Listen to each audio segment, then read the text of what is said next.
Okay, good morning everyone. My name is Gaurav Kumar and you are joined to TalentBlazer, India's latest platform to provide you solution for all your UGC net related queries and issues. So, in the last video, we started the management theories and we are covering UGC net paper 2 commerce. The subject code for the same is 08 and we are covering unit 6 and in the last video we covered management theories, and in this video, we'll talk about leadership, right? So, if you haven't watched the previous video, I'll request you to please give it a watch, then join this session and watch this video because these are prepared in a series. You have to follow the previous one only, then you can relate to this class. All right. And if you haven't subscribed to the channel, please do subscribe and do leave a good word of mouth. And if you have any doubt, any queries, do mention in the comment section. I will try my best to resolve them, or we'll pick it up in the next video and solve it there. All right. And you know there are chances that UGC will reveal will announce the result of UGC NET that was happened last year, and I do wish all the best for those who have given the examination. I do wish that uh, the students do succeed, but in case if you don't, and if you do miss the JRF, or if you are not able to clear the net, so don't worry, this time you will surely make it, and TalentBlazer is here to help you out. We are covering so many topics. There are other teachers who will teach you paper 2 commerce, and you can download the TalentBlazer download the TalentBlazer app as well. The link for the same will be mentioned in the description below, where you can find previous year question papers which are very crucial while you are preparing for any examination. Not only that, you will be provided with many free mock tests as well. So that will help you immensely and that will help you in your preparation. So I do wish all the best to all the aspirants who has given the examination. And if the result comes in the favor, that's great. But if it doesn't, don't lose hope. TalentBlazer is here to help you. All right. So now let's start with today's class. And in this class, we'll talk about leadership. Now, you must have heard what is leadership, right? In our school times, in our business studies class, we have studied what is leadership, and in the world around us, we have seen many leaders, be it in political parties, be it in corporate worlds, be it in the cricket field. Even there are captains of the teams, they are the leader. Now the leaders have some special qualities, that's why they are great leaders. When you uh, go back and revisit the history, you call specific person great leaders because they possess a quality. They knew how to lead the team. They knew how to charge their team up. And especially when the times are tough, you need to support your team as well. So now we'll start with what is leadership. Right. So leadership can be defined as influence, that is the area or process of influencing people so that they will strive willingly and enthusiastically towards achievement of group goals.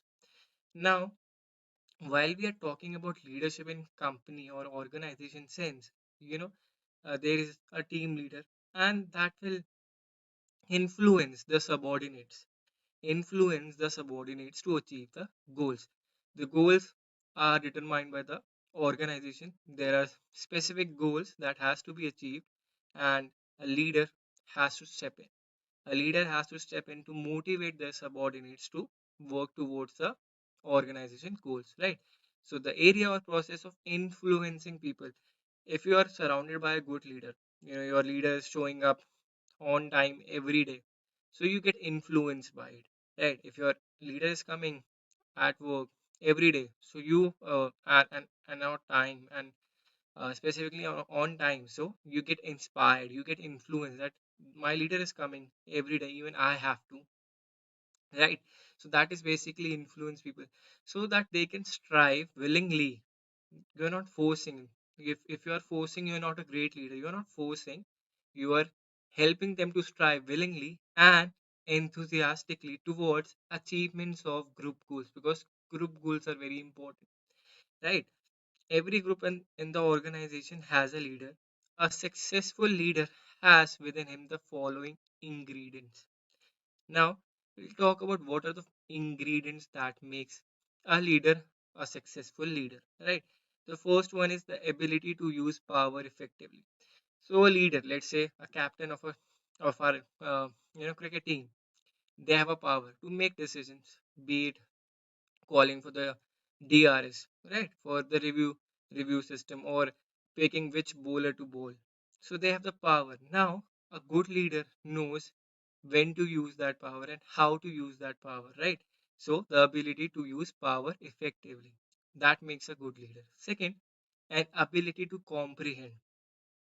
Let's say your subordinates comes up with an idea, and that idea is practical and makes sense to provide a solution to the problem. But what happens? The leader has ego issues. The leader doesn't want to listen to the subordinates. He or she wants to do what they want to, right? They don't want to listen to the subordinates. So you require an ability to comprehend. You need to know, okay, right? The subordinate are giving us, the leader, a better advice. We have to follow that. You need ability to comprehend that. And the third thing is ability to inspire. The leader should be the one who should be the in charge of the group, right? So there should be ability to inspire, right? The last thing is the leadership style. Okay, so the last thing that you have to look up is to the leadership style. The style of leading your peers, your subordinate, it's very important. You're not forcing them to do a certain work. You're inspiring them, you're motivating them in the right manner. And that is why it has become crucial to be a good leader. You have to have a good leadership style and good leadership qualities. So, this is all about the leadership. Now, we'll cover the theories of leadership, which is important and crucial for your examination. The first one is trait theory of leadership. Right. So, what is trait theory of leadership?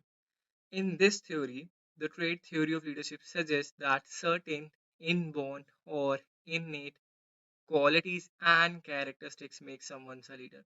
So, what does this theory talks about? That to become a leader, you have to born with some qualities. You cannot acquire them. You have to be born with those qualities and characteristics. Only then you are a leader. If you do belong to specific, if you do possess those characteristics and qualities, only then you can become a leader. This trait theory of leadership, though, was criticized later, but this was the one of the let's say the first theories which came out, and this specifically talks about the qualities that you possess uh, when you get the birth, right? So when those qualities are inborn. Now, what are these qualities? The next common question that arises in everyone's minds who is watching this video. What are those qualities? How can I define whether I do land into that category or not?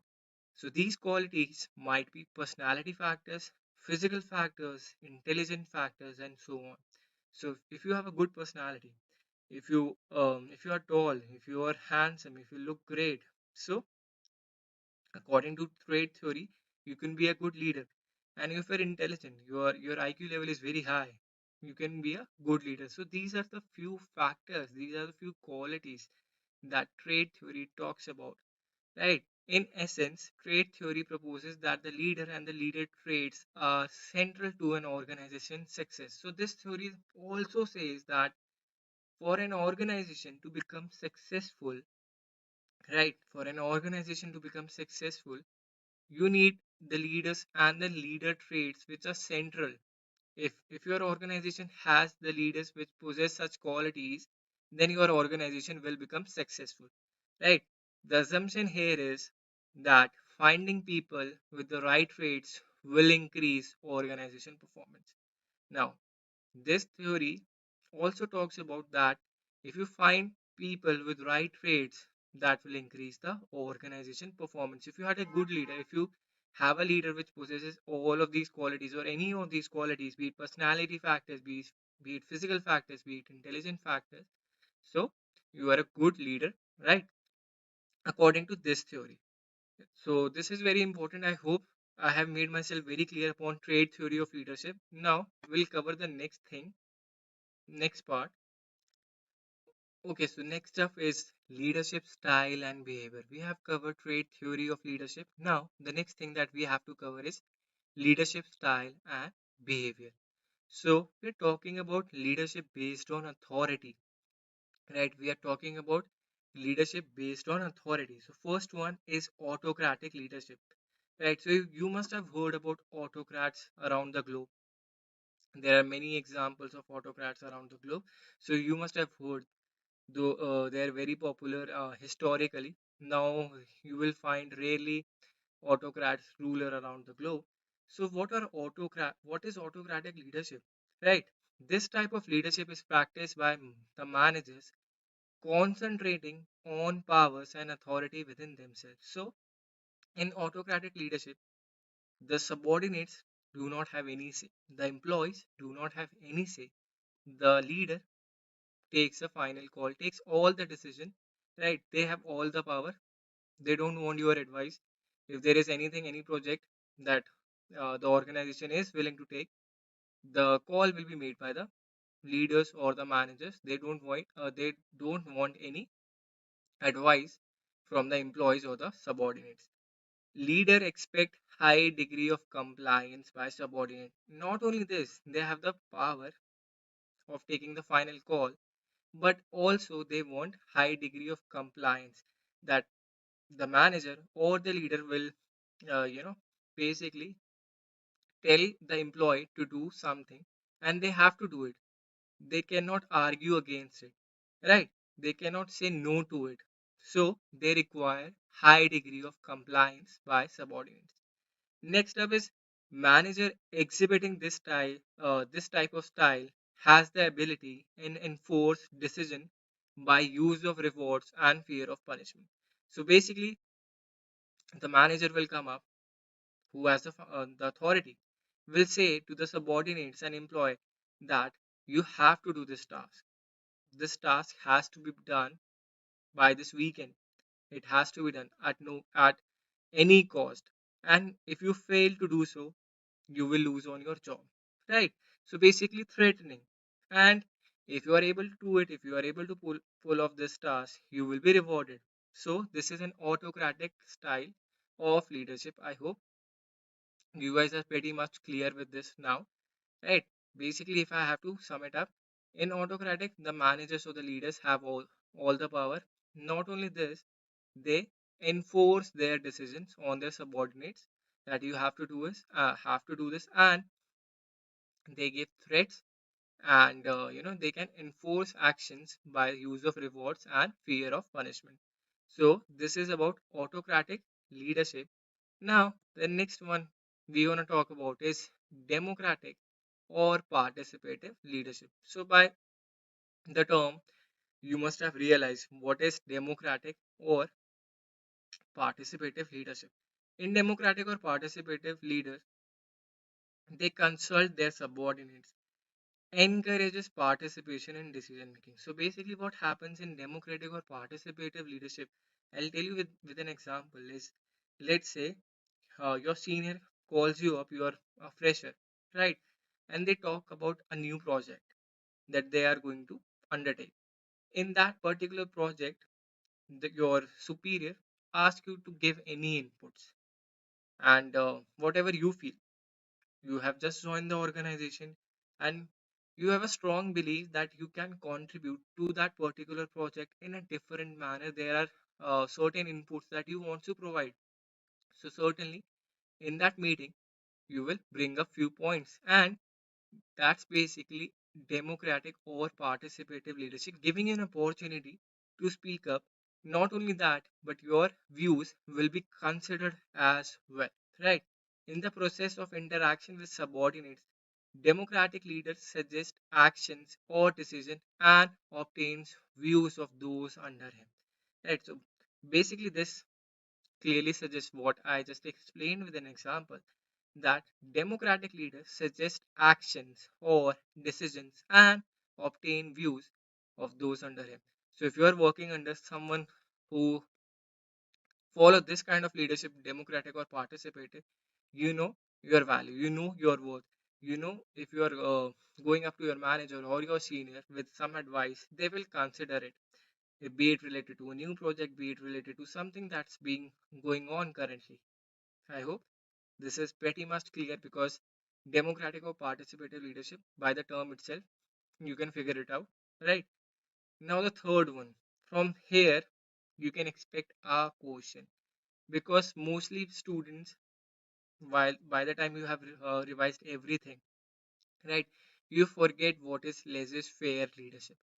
You are clueless in examination. What is this kind of leadership? You did study, but you are not able to recollect at that moment because you are busy in rote learning, right? A leader who practices laissez-faire leadership is also called free rein leader.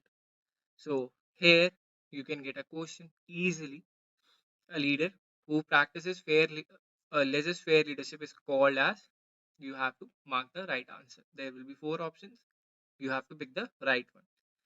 Now, the leader who uses his power very little, giving subordinates full freedom of action and independence for setting their goals and means of achieving them. So, this kind of leadership is suitable where your subordinates are well qualified, are highly qualified, and they can set their own goals and the means, and then they can decide the means to achieve them, right? But this is not possible in every organization, as there are many who are recruited, let's say after their graduation, they don't know how to proceed ahead because they never had the industrial experience. Now if you adopt a laissez-faire kind of leadership in that organization will be ruined soon, because the leader has given the subordinates the full freedom in their choices of action, of setting goals, and right the means to achieve them as well. So that will create a lot of trouble. So this is limited to very restricted to very few organizations where the subordinates are well qualified and they can manage on their own, right? So this is where you can expect a question, leadership based on authority, and this kind of leadership has the least amount of authority. The leader possesses the least amount of authority in laissez-faire leadership, right? So you can get a question very easily from here. A leader who practices laissez-faire leadership is also called free rein leader. So do keep in mind about this, and I hope now you can easily answer this question if it does come in the examination. And the leadership by authority, you are fully aware about this now. Next up, we'll start with. Okay, so let's continue with Likkert's four system of management.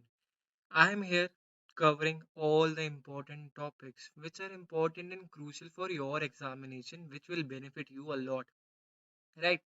So you can expect what are the Likkert's four system of management. So the first one is exploitative, second is benevolent, third is consultative, fourth is participative. The first one we'll talk about each of them. The first one is exploitative authoritative.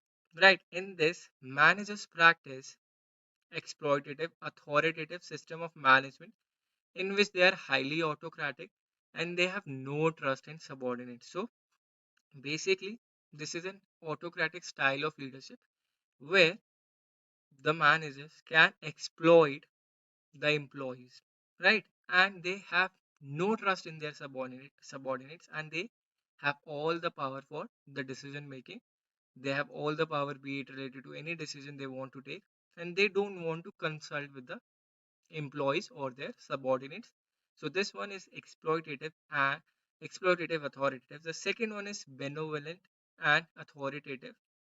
Managers practicing benevolent, authoritative type of leadership displays full trust and confidence in their subordinates. So it's opposite of exploitative and authoritative. This is benevolent authoritative. In this, managers practicing benevolent authoritative type of leadership display full trust and confidence in their subordinates. So do remember this, that in this type the manager display full trust and confidence in their subordinates. But in the first one, the managers are highly autocratic and they do not trust their subordinates at all.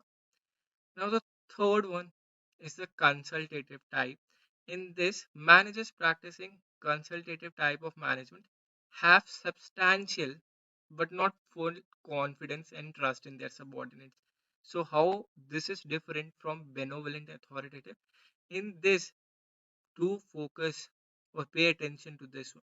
They display full trust and confidence, but in this one, they have substantial but not full confidence and trust in their subordinates. So I will explain this with an example so that there is no room for confusion left.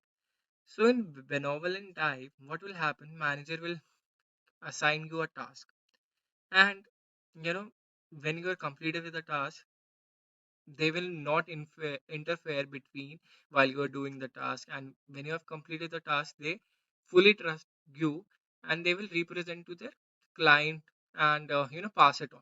Basically, they display full trust and confidence.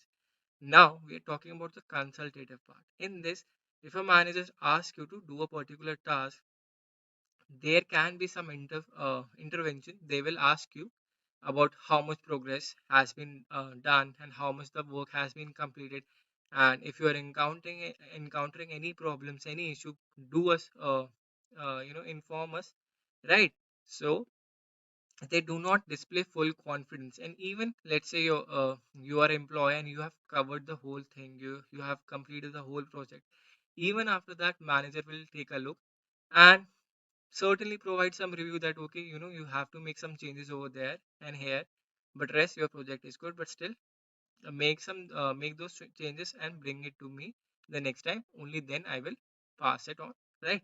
So that's the difference between benevolent and consultative. The last one is participative group.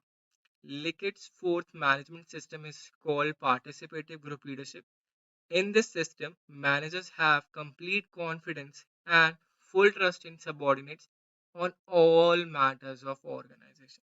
So in participative group, what is happening? You're listening to their advice as well. You're listening to what they have to say upon a particular thing about a particular project. So that's how it is different from benevolent authoritative. You have given them a task in benevolent authoritative, and they completed the task, and you display a full trust and confidence. But while we are talking about the participative group, you actually ask them whether we should take this project or not.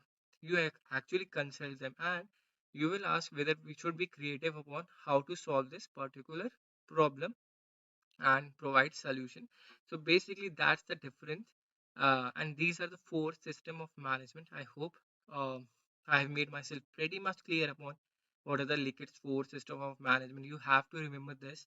This may come in your examination as well. The exploitative part, the benevolent, the consultative. And the last one is the participative group. Right? It is very important. All those topics which I am covering in all my videos are very important and crucial for your uh, syllabus. And if you are liking the video, please do leave a like and subscribe to the channel Talent Blazer, because I've been saying this for a while. There is so much of content that will be uploading soon, and that will be so much helpful to you all, those who are preparing for UGC NET, because the next chances of the UGC NET to conduct will be probably in June. So you have to prepare by then, and these videos are useful to everyone who are starting their preparation, or let's say who have missed their JRF even, or who have cleared the net. So this will act as a good revision video for those who have cleared their net, and very knowledgeable videos for those who are starting their preparation. So you are being benefited at every stage of your preparation, right? So the next thing that we have to